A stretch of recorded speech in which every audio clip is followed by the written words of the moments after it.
Ito na guys! Luto na yung mais natin. So tingnan natin para matikman. Open sesame! Ayan guys, luto na. So nakakatikim na rin tayo ng sariling tanim natin na mais.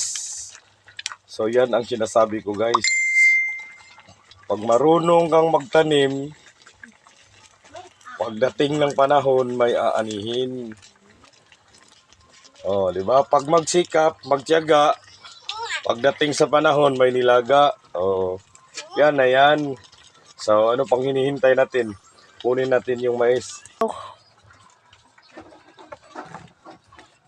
Ayan na yung mais.